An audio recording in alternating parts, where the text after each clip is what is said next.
cómo el Evangelio llega a Samaria. También vimos que muchos aceptaban el Evangelio y se bautizaban, y nos refiere a la Escritura el caso de Simón. Y hablábamos de Simón que hay falsas profesiones de fe. Podemos ver a Simón que lo que le interesaba pues era, no había habido un cambio verdadero en Simón. Y entonces él pensaba que el don de Dios se podía comprar con dinero. Y él quería, pues, con ese don de dar el Espíritu Santo, quería entonces hacer negocios. Por eso le ofrece dinero a los apóstoles. También pudimos aprender que en el caso de Simón, él no le dijo a los apóstoles, oren por mí para arrepentimiento. No, él dijo, para que no me venga las cosas que ustedes han dicho. Entonces no hubo un arrepentimiento en Simón. Dios, que conoce los corazones, hará la obra. Ahora, vamos a ver qué nos dice la Escritura. ¿Qué sucedió? Porque nos sigue narrando acerca de Felipe el evangelista. ¿Quieren ver Hechos 8:26?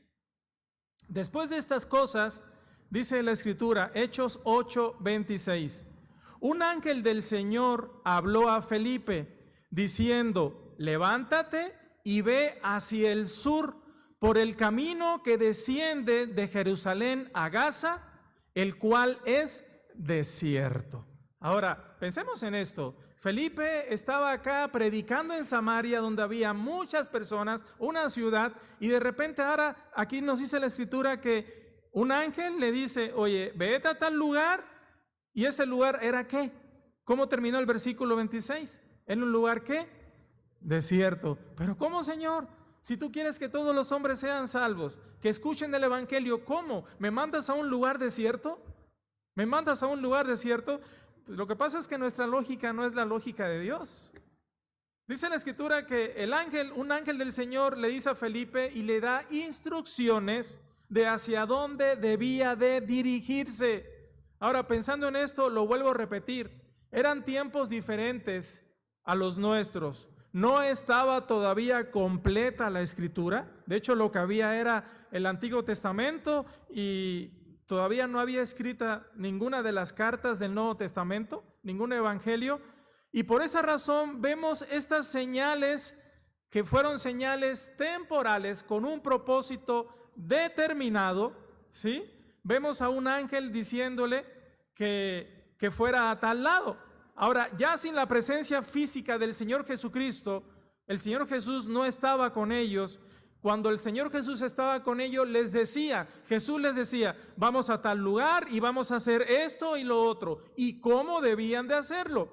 Por esa razón vemos a un ángel diciéndole a Felipe a dónde debía de dirigirse. Ahora, ¿por qué razón? Hay que hacerle preguntas al texto. ¿Por qué razón un ángel? Porque, para empezar, los ángeles son ministradores, están para servir a Dios. Esa es la primera razón. Y la otra es porque la obra es de Dios. La obra es de Dios. Él sabía lo que sucedería años más tarde. Este lugar a donde debía dirigirse Felipe era un lugar desierto, un lugar solitario. Había pocas probabilidades de encontrar almas para compartirle. Pero ¿saben algo? Lo que me enseñó este versículo, que es mejor dejarse guiar por Dios. ¿Por qué razón? Porque Él conoce mejor que nosotros. Él conoce el lugar, Él conoce lo que sucederá, como pasó con este eunuco, lo que sucedería con este convertido, y que vamos a verlo en los siguientes versículos. Y esto me enseñó que hoy en día, si queremos hacer la obra de Dios de manera efectiva, conforme a su voluntad, ¿qué debemos de hacer? ¿Mezclar esfuerzos humanos, conocimiento humana, sabiduría humana? No, aquí está todo lo que debemos de hacer. Aquí está todo lo que debemos de hacer. Entonces debemos de pedirle a Dios que nos enseñe de manera efectiva y conforme a su voluntad, que nos dé dirección para que Él nos muestre a dónde debemos de ir. ¿Es así? Ahora no podemos decir, pues voy acá a tal lado y voy a abrir una iglesia. No, la obra es de Dios, Él es el que debe de decir. Y Él habla por medio de su palabra y también por medio de la iglesia. Vamos a ver qué sucedió en Hechos 8, pero ahora versículos 27 y 28. Entonces Él se levantó y fue.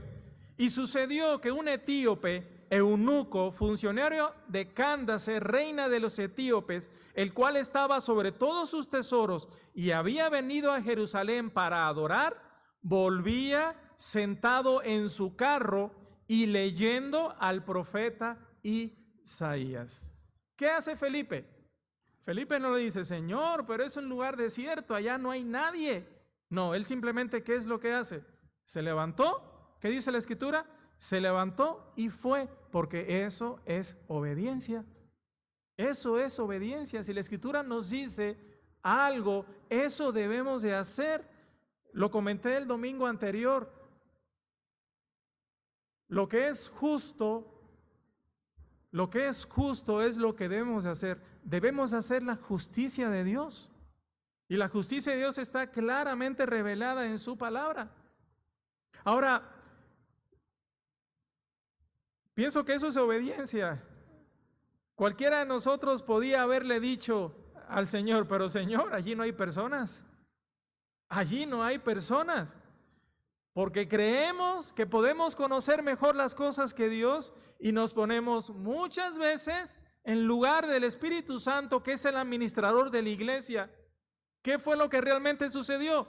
Pues Felipe pudo encontrar a un etíope, a un eunuco, y nos dice la Escritura que era funcionario de Cándace, reina de los etíopes. ¿Qué había hecho este eunuco? Había venido a Jerusalén a adorar y dice que regresando por el camino estaba leyendo el profeta Isaías. Y esto es maravilloso, porque mira, si Jesucristo hubiera tenido que venir por una sola alma, lo hubiera hecho.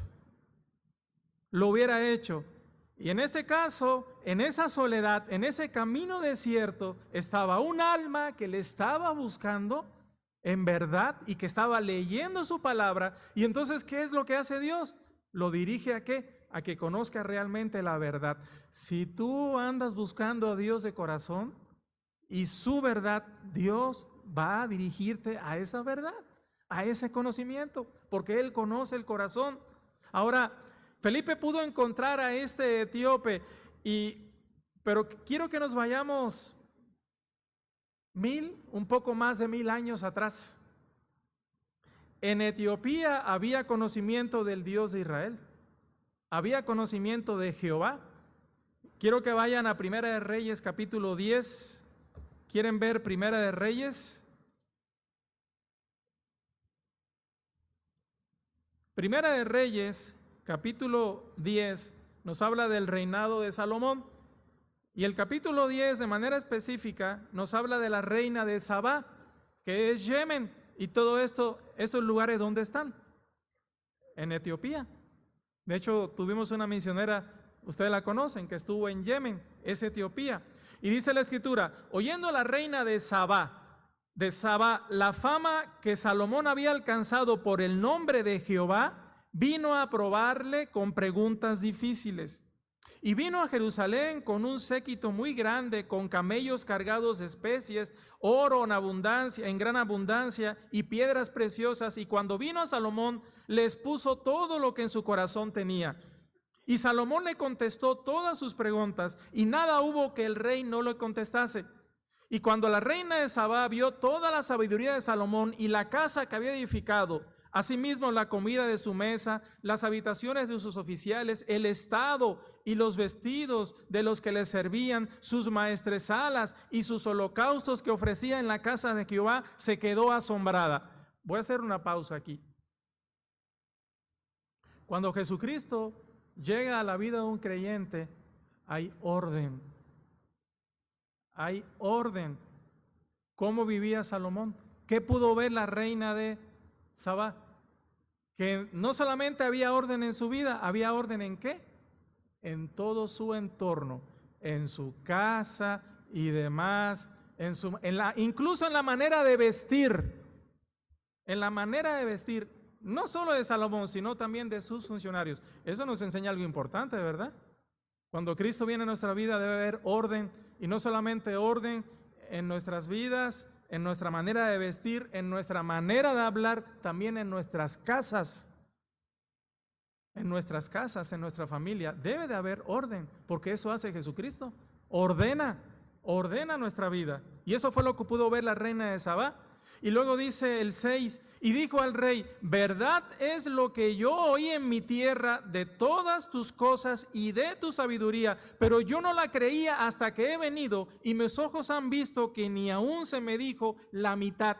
Es mayor tu sabiduría y bien que la fama que yo había oído. Bienaventurados tus hombres, dichosos estos tus siervos que están continuamente delante de ti y oyen tu sabiduría. Jehová tu Dios sea bendito, que se agradó de ti para ponerte en el trono de Israel, porque Jehová ha amado siempre a Israel, te ha puesto por rey para que hagas derecho y justicia. Vean, ¿a quién bendijo? Bendito sea quien. Entonces había conocimiento de Jehová.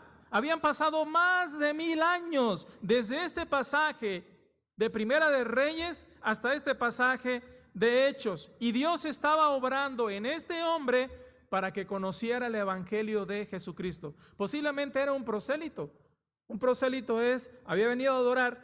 Un prosélito es un gentil que se había convertido al judaísmo, pero eso no era suficiente, porque el judaísmo no podía salvar.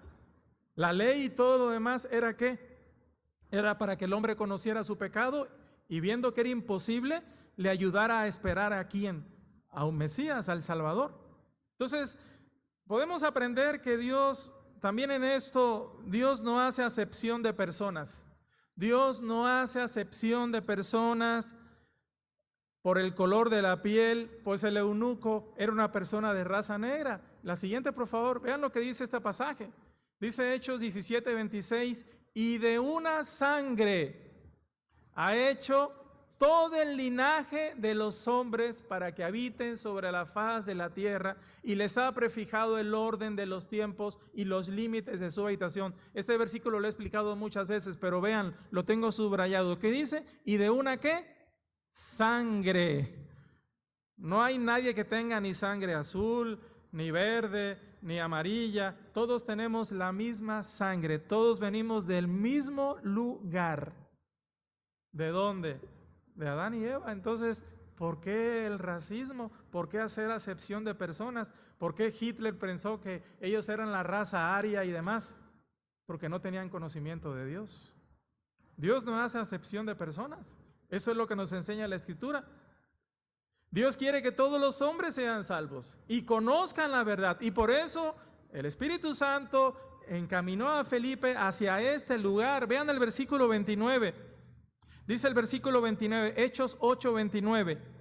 Y el Espíritu dijo a Felipe, acércate y júntate a ese carro. Lo repito, la obra es de Dios. Y Él obró por medio del Espíritu Santo para decirle a Felipe a dónde debía dirigirse y con quién debía hablar. Esa es la labor del Espíritu Santo. Por esa razón debemos de orar mucho para ser asertivos y para saber qué hacer, a dónde dirigirnos, porque así no nos equivocaremos. Así no nos equivocaremos y entonces haremos su voluntad. Es muy importante. Versículos 30 al 33. Vean la Escritura lo que dice. Hechos 8 del 30 al 33. Acudiendo Felipe, le oyó que leía al profeta Isaías y dijo, pero ¿entiendes lo que lees? Él dijo, ¿y cómo podré si alguno no me enseñare? Y rogó a Felipe que subiese y se sentara con él.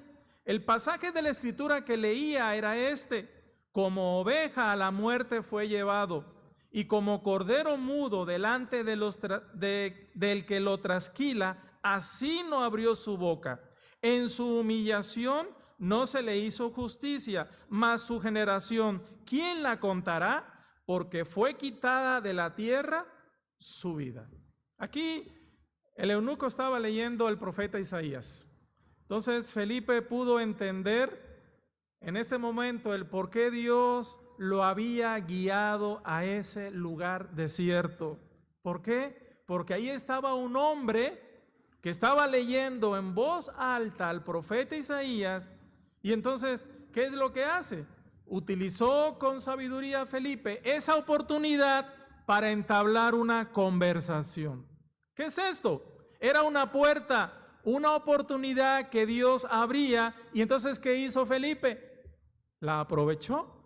La aprovechó porque Felipe le dice, oye, pero ¿entiendes lo que lees? ¿Entiendes lo que lees? Yo pienso que de poco sirve leer si no se entiende lo que se lee. Y creo que de la misma manera, muchos leen la Biblia y no la entienden. Pero eso tiene una razón. Bueno, tiene dos razones. En el caso del incrédulo y en el caso del creyente. Son dos razones. Mira 1 Corintios. 1 Corintios capítulo 2. 1 Corintios capítulo 2, versículos del 10 al 14. Mira lo que dice aquí el apóstol Pablo siendo inspirado. Dice, pero Dios nos la reveló a nosotros por el Espíritu, porque el Espíritu todo lo escudriña, aún lo profundo de Dios. Porque ¿quién de los hombres sabe las cosas del hombre, sino el Espíritu minúscula del hombre que está en él? Así tampoco nadie conoció las cosas de Dios, sino el Espíritu de Dios. Y nosotros no hemos recibido el Espíritu del mundo, sino el Espíritu que proviene de Dios, para que sepamos lo que Dios nos ha concedido. Lo cual también hablamos, no con palabras enseñadas por sabiduría humana, sino con las que enseña el Espíritu, acomodando lo espiritual a lo espiritual. Esto tiene mucha enseñanza. Maestro de escuela dominical, cuando enseñas debes de acomodar ¿qué? Lo espiritual a lo espiritual. O cualquiera que vaya a dar un estudio. A mí no me interesan tus experiencias de empresa, ni tus experiencias de vida, porque esas no sirven para nada. A mí lo que me interesa es que me enseñes qué dice la Escritura y que acomodes lo espiritual con lo espiritual. Entonces no quieras hacer una mezcla y hablar de fe para decir que agarraste el carro y que te llevaron. No, eso no es fe. La fe, ¿cómo viene? Por el oír, y el oír ¿qué? La palabra de Dios. Entonces aquí Pablo está diciendo, ¿saben qué? Acomodando, por eso nosotros acomodamos lo espiritual a lo espiritual. No podemos hacer una mezcla de humana sabiduría con la palabra de Dios, porque entonces estamos poniendo al mismo nivel la sabiduría humana con la sabiduría de Dios. No, hermanos, si tú eres invitado a dar un estudio, recuerda esto muy bien. Por lo menos a mí lo que me interesa es lo que dice la palabra de Dios, acomodando lo espiritual a lo espiritual. Pero dice, pero el hombre natural no percibe las cosas que son del Espíritu de Dios. ¿Quién es el hombre natural? El hombre natural es aquel que ha nacido de mamá y de papá, pero que como no ha nacido de Dios, está muerto espiritualmente. Por esa razón, el Señor Jesús le dice a Nicodemo, de cierto os digo, que el que no naciere de nuevo no puede ver el reino de Dios. Y cómo, fíjense, siendo él maestro de Israel, ¿y cómo puede hacerse esto? ¿Puede el hombre entrar por segunda vez en el vientre de su madre y volver a nacer? Dice, no. Lo que estaba hablando Jesús eran palabras espirituales, y sabemos que el nuevo nacimiento es a través de oír el Evangelio, creer en él y entonces confesar esa fe por medio de nuestra boca como una evidencia. Entonces, por eso el hombre natural no entiende la Biblia. Por eso muchos, el que no ha nacido de nuevo no puede entender la Biblia. ¿Por qué? Porque son cosas espirituales y se tienen que discernir ¿cómo? Espiritualmente. ¿Y quién las enseña? El Espíritu Santo. Espíritu Santo con el cual desde el momento en que creímos hemos sido sellados. Efesios 1:13, en él también vosotros, habiendo oído la palabra de verdad, el evangelio de vuestra salvación, y habiendo creído en él, fuiste sellados con el Espíritu Santo de la promesa. Entonces, dice el versículo 15, En cambio, el espiritual juzga todas las cosas, pero él no es juzgado de nadie. Ahora, en el caso del creyente, ¿por qué hay cosas que podemos leer y no entendemos? Porque todavía no estamos preparados para entender esas cosas. Todavía no es el momento, porque si podemos atragantarnos con algunas cosas que todavía no estamos listos para. De hecho, esto le pasó a los discípulos, ¿no? ¿No le dijo eso Jesús? Os conviene que me vaya, porque si no me fuere, no os enviaría al Consolador. Le dice, aún hay cosas que ustedes no están listos para conocer, lo dice el Evangelio de Juan, pero cuando venga el Espíritu Santo, dice, Él os guiará ¿a qué? A toda verdad. Entonces, esa es la razón. Ahora, también como creyentes debemos pedir sabiduría a Dios para entender lo que leemos. Y si no lo entendemos, ¿qué debemos de hacer? Debemos de buscar ayuda. Debemos de buscar ayuda en hermanos que tengan un poquito más de años o de conocimiento para que nos expliquen. Eso fue lo que hizo el eunuco. O sea, si queremos realmente aprender y tenemos el deseo de crecer en el conocimiento de Dios, no tengamos miedo de preguntar. Por esa razón el eunuco le dijo a Felipe, ¿y cómo podré si alguno no me enseñare? Entonces, ¿qué hace? Le rogó a Felipe, le rogó. Le dice, sube al carro, siéntate conmigo. Entonces Dios permita que todos tengamos ese deseo de aprender las Escrituras y también esa humildad para reconocer que nos falta mucho por aprender. ¿Sabes por qué? Porque la Escritura de manera clara, la siguiente por favor, dice, si alguno se imagina que sabe algo, ¿qué dice la Escritura? Aún no sabe nada como debe de saberlo. Aún no sabe nada como debe de saberlo. La siguiente, lo he dicho muchas veces, la Biblia no es cualquier libro. La Biblia es la palabra del Dios viviente. Y cuando leemos la Biblia, ¿qué debemos de hacer? Debemos de poner todo el sentido para entender lo que estamos leyendo. ¿Qué es poner todo el sentido? Pues no pongas frijoles en la olla de presión y te pongas a leer la Biblia porque tu mente va a estar, y ya pasaron 40 minutos, eso no es poner el sentido, porque tu sentido está pensando en otras cosas. Poner el sentido es abrir y que no haya nada que te distraiga y que entonces puedas entender realmente lo que está diciendo la Escritura. ¿Por qué? ¿Por qué razón? Porque la palabra de Dios tiene el poder de cambiar corazones. Tiene el poder de cambiar vidas. Y eso es lo que dice Nehemías 8. ¿Quieren ver Nehemías 8? Lo tengo ahí, pero también quiero que vean el 9, porque nos habla también de lo mismo.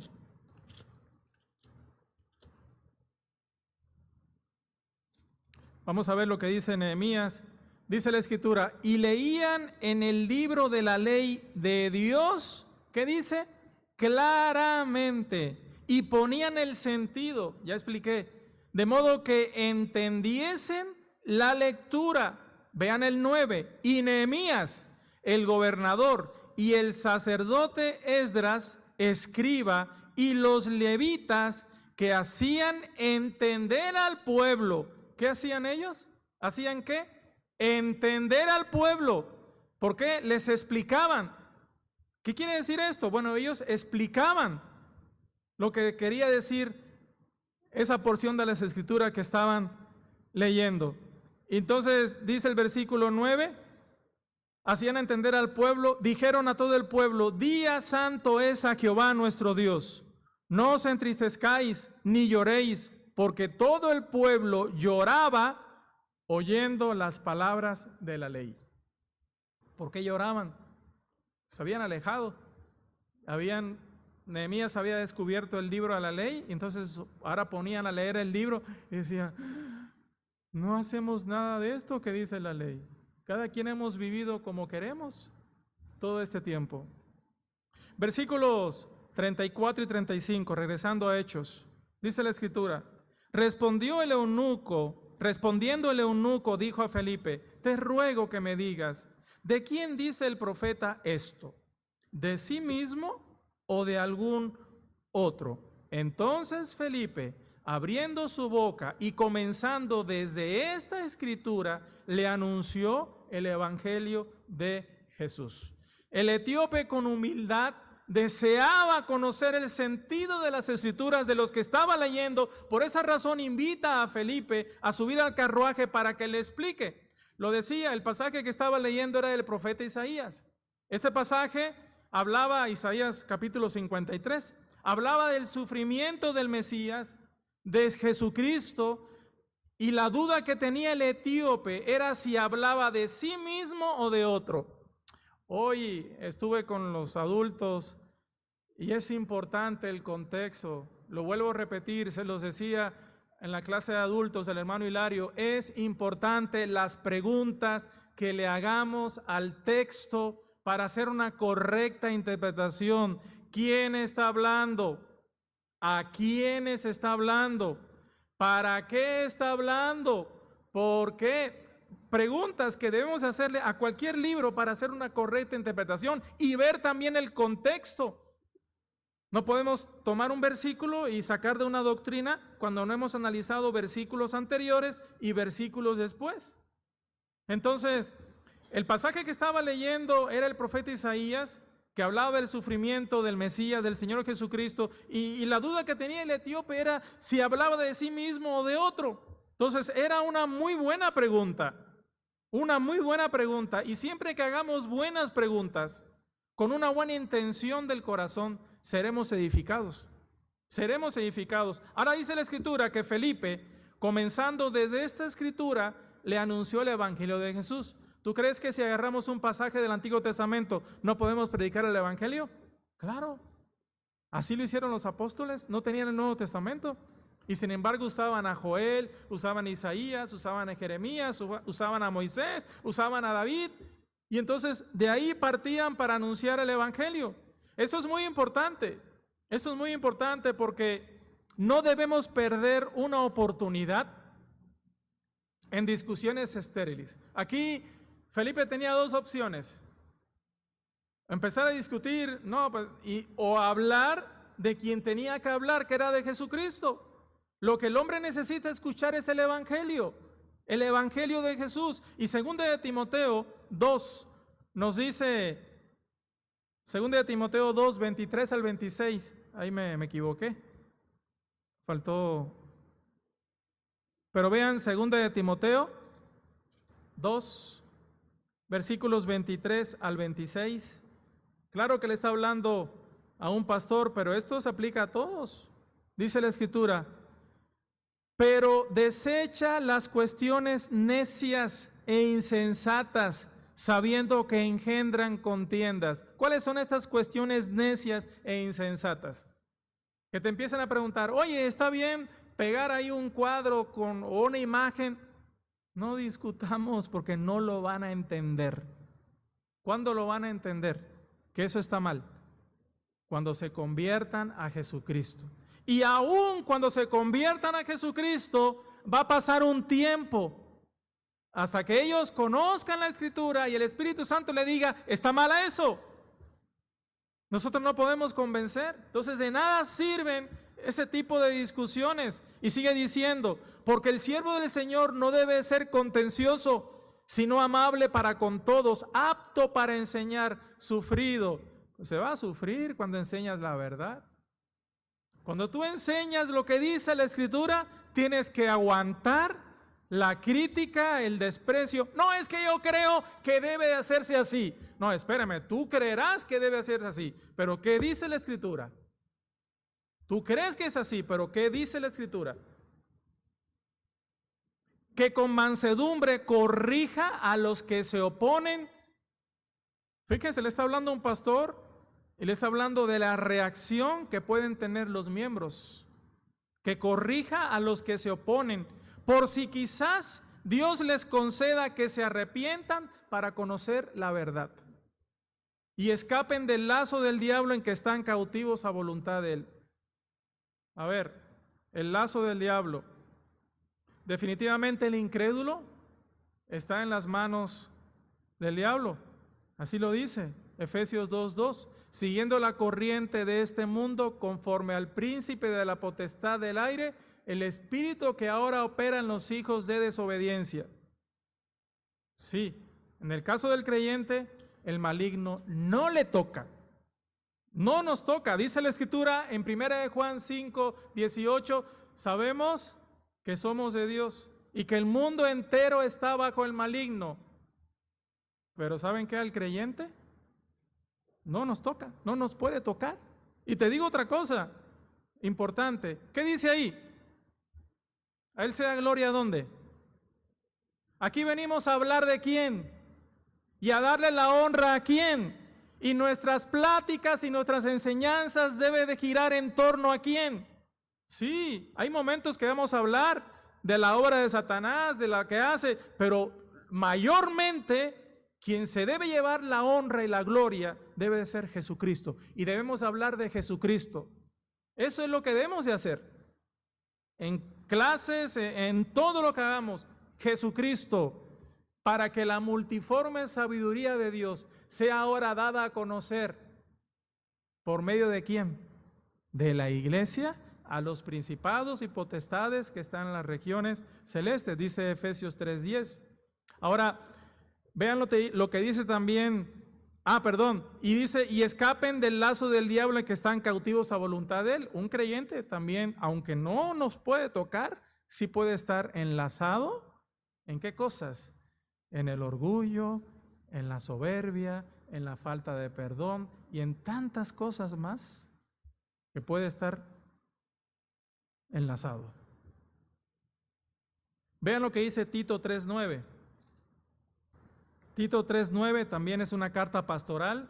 Pablo le escribe al pastor Tito, que estaba en la iglesia de Creta, y dice Tito 3:9, pero evita las cuestiones necias y genealogías y contenciones, y todavía más claro, y discusiones acerca de la ley. No, es que yo creo que... No, tú puedes creer lo que tú quieras, pero la palabra explica la palabra, la Biblia interpreta la Biblia. Porque son vanas y sin provecho.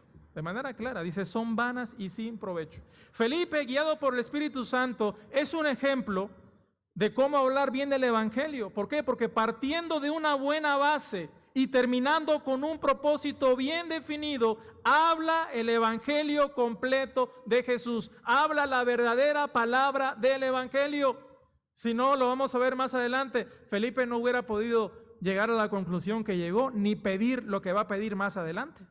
Vean lo que dice Romanos 4, 24 y 25.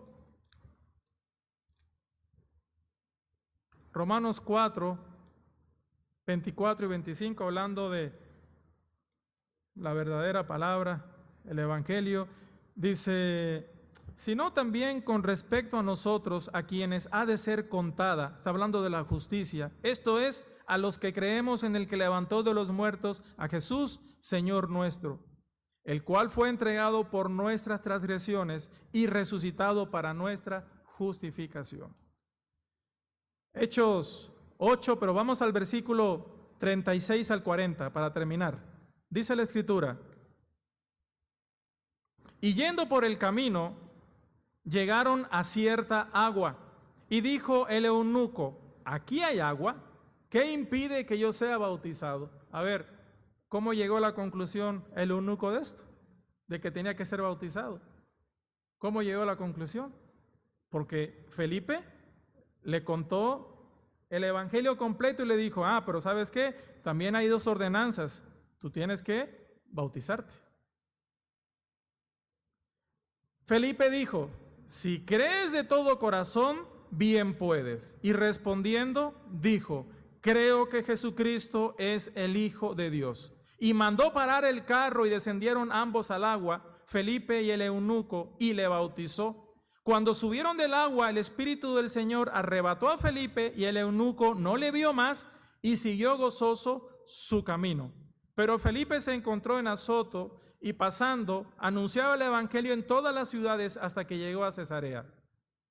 Es importante, hay varias cosas que nos enseñan estos versículos. Primero, el etíope entendió muy bien el Evangelio. Y Felipe no solo le anuncia el Evangelio, sino que le habla acerca de la ordenanza del bautismo. Esto está implícito en la pregunta que el eunuco le hace. ¿Qué impide que yo sea bautizado? Felipe le dice, la única condición es creer de todo corazón. Y entonces lo podemos ver que creyó de todo corazón por medio de la confesión que hace el eunuco. ¿Qué dice el eunuco?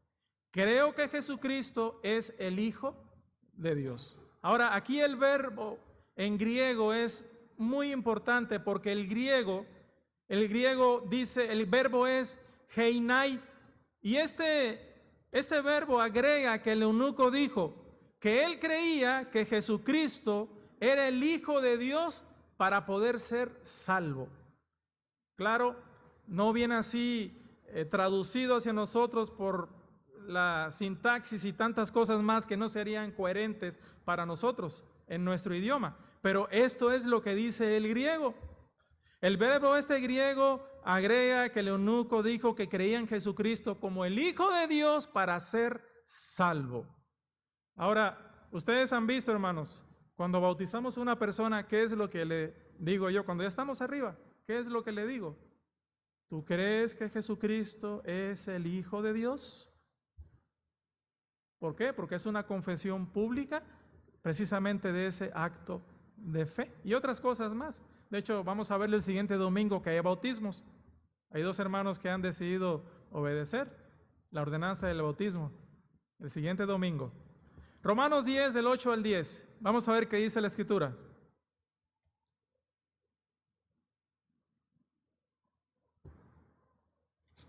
Romanos 10, del 8 al 10. Dice la Escritura: mas, ¿qué dice? Cerca de ti está la palabra en tu boca y en tu corazón. Esta es la palabra de fe que predicamos, que si confesares con tu boca que Jesús es el Señor y creyeres en tu corazón que Dios le levantó de los muertos, serás salvo. ¿Qué hizo el eunuco? Creo que Jesucristo es el Hijo de Dios para ser salvo. Eso fue lo que dijo el eunuco. Ahora dice, porque con el corazón se cree para justicia, pero con la boca se confiesa para salvación. Es importante porque en términos legales, la confesión que hagamos con nuestra boca o nos condena o nos justifica. Nos condena. De hecho, la palabra dice que toda palabra ociosa que los hombres hayan dicho, de ella darán cuenta que en el día del juicio. Así dice el Señor Jesús. Os digo, toda palabra ociosa que los hombres hayan dicho, de ella darán cuenta. Entonces el eunuco hizo una confesión de fe y fue salvo. El único requisito para que una persona sea bautizada es creer. Pero de ello somos responsables nosotros de presentar correctamente el Evangelio. Y luego después, según la Biblia, ¿qué dice? ¿Qué sigue? Enseñándoles. Hay un orden, pero vean cómo a veces costumbres o a veces queremos hacer la función del Espíritu Santo y entonces se ha invertido todo. Pero hemos sido responsables nosotros por no presentar un evangelio completo y entonces tenemos que darles estudios y entonces decimos, ahora sí, como ya terminaste los estudios, ahora sí ya te puedes bautizar. ¿Quiénes somos nosotros para decir o hacer ese cambio? ¿Quiénes somos nosotros? Eso no es lo que enseña la Escritura. El eunuco fue inmediatamente bautizado. Inmediatamente bautizado. Vean lo que dice Mateo 28. Y así es como empezamos a cambiar y se empiezan a hacer doctrinas de lo que no dice la Escritura. Mateo 28. Vamos a ver qué nos dice el Señor Jesús. Mateo 28 del 18 al 20. Dice, y Jesús se acercó y les habló diciendo, toda potestad me es dada en el cielo y en la tierra. Jesús tiene toda autoridad porque Jesús es el Señor por lo que hizo. Y luego dice, por tanto, id y haced discípulos a todas las naciones, bautizándolos en el nombre del Padre y del Hijo y del Espíritu Santo. Y luego, ¿qué dice? Punto y coma, enseñándoles que guarden todas las cosas que os he mandado, y aquí yo estoy con vosotros todos los días hasta el fin del mundo. Amén. ¿Qué dice la Escritura? Que tenemos que ir a ser discípulos. ¿Cómo hacemos un discípulo? Cuando hablamos de ¿qué? del Evangelio. ¿Y luego qué sigue? ¿Cuál es el siguiente paso? El bautismo. Y después, ¿qué es? Enseñarles todas las cosas. Enseñarle todas las cosas. Dice la Escritura que el eunuco mandó parar el carro, regresando a Hechos, y descendieron ambos al agua, y Felipe le bautizó. Ahora es importante, la palabra bautizó que se usa aquí en este pasaje de Hechos es ebaptisem, que traduce lo sumergió estando dentro del agua. Felipe sumergió al eunuco. También son importantes las palabras en griego en los versículos 38, cuando dice que ambos descendieron al agua. La palabra en griego es katebesan, que traduce pusieron planta de pie hacia abajo. ¿Hacia abajo de qué? ¿Dónde estaban? Pusieron planta de pie hacia abajo, hacia adentro del agua. Pero es importante, aquí es donde el griego es importante porque se usa la preposición eis en el 39, con la palabra subieron del agua. Y el verbo en griego es anebesan, que traduce pusieron planta de pie fuera. La preposición fuera es ek, fuera del agua. De manera que, ¿qué es lo que nos enseña esto? Que el bautismo correcto es sumergir completamente a un creyente después de haber hecho su profesión de fe. Ese es el bautismo correcto. Dios permite que en el camino haya suficiente agua para que el eunuco cumpla con la ordenanza del bautismo, y por su parte el eunuco no pierde la oportunidad. No pierde la oportunidad que se le presentaba para obedecer. ¿Por qué razón? Porque él no sabía si tendría otra oportunidad. Y eso me enseña algo, que hay cosas en la obra de Dios en las que debemos de apresurarnos. Porque sería imprudente apresurarse. Pero en otras, como la obediencia a esta ordenanza, pues es mejor darse prisa. ¿Por qué razón es mejor darse prisa? Porque el tiempo presente es el mejor, porque no sabemos qué va a suceder después. No sabemos qué va a suceder. Aunque hacía poco que Simón había engañado a Felipe, no por eso se opuso en bautizar de inmediato al eunuco bajo su profesión de fe. Hermanos, si hay hipócritas que se cuelan en la iglesia por la puerta falsa, no por eso se ha de cerrar la puerta, o se ha de hacer la puerta más estrecha de lo que Cristo quiere que sea. ¿Por qué? Porque al final el Señor Jesucristo juzgará la intención del corazón, y aunque tú hayas hecho una profesión de fe y aunque te hayas bautizado con un bautismo correcto, si esos no cumplen los 4 requisitos, si se incumple uno solo, entonces es inválido el bautismo. Es inválido. Acuérdense ahí en Hechos 17 que Pablo encontró a estos varones que los volvió a rebautizar, porque le dijo, bueno, ¿y ustedes recibieron el Espíritu Santo? Ni siquiera sabemos si hay Espíritu Santo. Dice, bueno, entonces ¿en qué bautismo fueron ustedes bautizados? En el bautismo de Juan. ¿Era correcto el bautismo de Juan? Sí, pero ¿qué sucedió? Que no se habían arrepentido. Por eso Pablo los tuvo que rebautizar. Más bien, bautizar de nuevo o bautizar correctamente, porque había sido inválido. Versículos 39 al 40, terminamos. Dice la Escritura, cuando subieron del agua, cuando pusieron pie fuera de Ec, acuérdense, el Espíritu del Señor arrebató a Felipe y el eunuco no le vio más, pero él siguió gozoso su camino.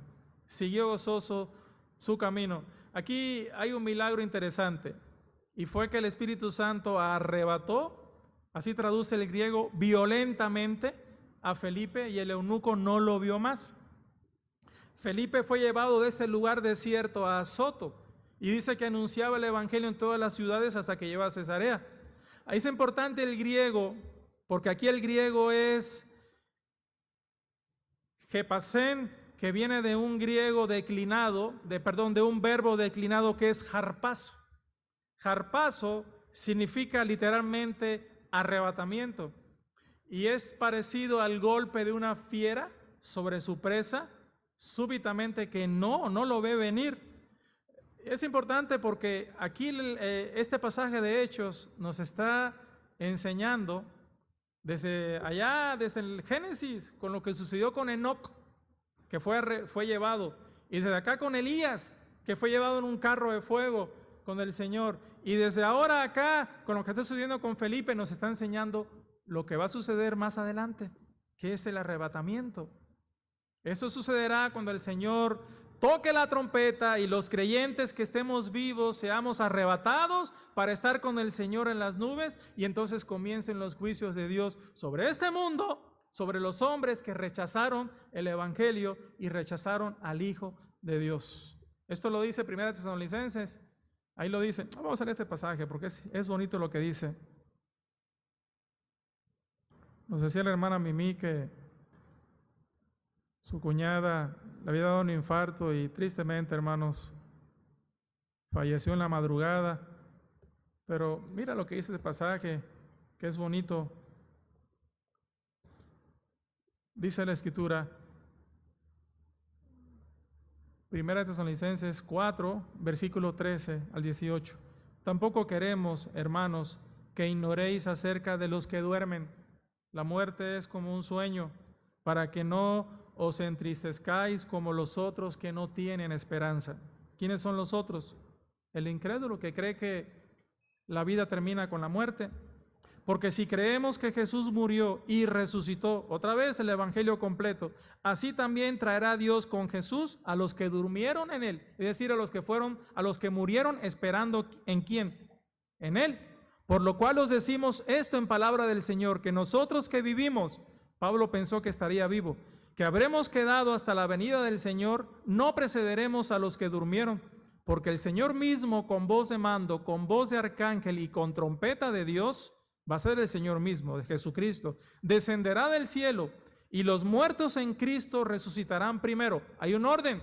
Primero, los que hayan muerto en Jesucristo resucitarán primero. Luego nosotros, los que vivimos, los que hayamos quedado, Pablo pensando que estaría vivo, porque así debemos de vivir, pensando que puede ser en cualquier momento, dice, seremos harpazo. Es el mismo verbo en griego. Harpazo, seremos arrebatados juntamente con ellos en las nubes para recibir al Señor en el aire, y así estaremos siempre con el Señor. ¿En qué tiempo sucederá esto? Mira, es así, abre y cierra los ojos, en un abrir y cerrar de ojos. Dicen que, bueno, no sé si sea cierto, que esto es la velocidad de la luz, que son 300,000 kilómetros por minuto. Así seremos, no nos daremos cuenta. El eunuco, por su parte, siguió gozoso su camino, por haber encontrado la luz del Evangelio. Nunca antes había estado tan contento en su vida. Ahora le esperaban sus obligaciones como funcionario del reino de Etiopía, porque el ser creyente no le eximía de seguir su vida con normalidad, pero sí viviendo ahora como un hijo de Dios. Ahora tendría la oportunidad de compartir con sus compañeros las buenas nuevas, algo que de manera natural un verdadero redimido debería hacer. ¿Lo hizo? Seguramente sí lo hizo, no lo dice la Escritura, pero lo que sí podemos saber es que según fuentes de historiadores, Mateo el apóstol, fue a Etiopía. También se dice por ahí que Mateo fue a Etiopía a predicar el Evangelio y dice que murió siendo asesinado por órdenes del rey Irtaco, así se llama. Entonces, en cierta manera el eunuco fue una puerta abierta para que el Evangelio llegara a Etiopía y luego Mateo pudiera ir y compartir el Evangelio. Entonces, nos han enseñado estos pasajes cosas doctrinales muy, muy importantes, hermanos. Dios nos ayude a atesorarlas y a no olvidarlas, ¿no? Vamos a orar. Padre Celestial, Damos gracias por tu palabra, porque siempre, Señor, que se predica tu palabra, debe de enseñarse doctrina. Y hemos aprendido algunas cosas doctrinales fundamentales, muy importantes. Ayúdanos, Dios. Ha sido nuestra oración desde el mes de enero, de que tú nos guardes de la apostasía, de que tú nos guardes del error y que nos sigas dando más amor por tu palabra, Señor. Ayúdanos. Eso solo lo podremos hacer si tú nos ayudas, porque en nuestras fuerzas no podemos. En el nombre de Jesús, gracias por tu palabra. Permite que ella no regrese a ti vacía, Dios. En el nombre de Jesús te lo pedimos. Amén.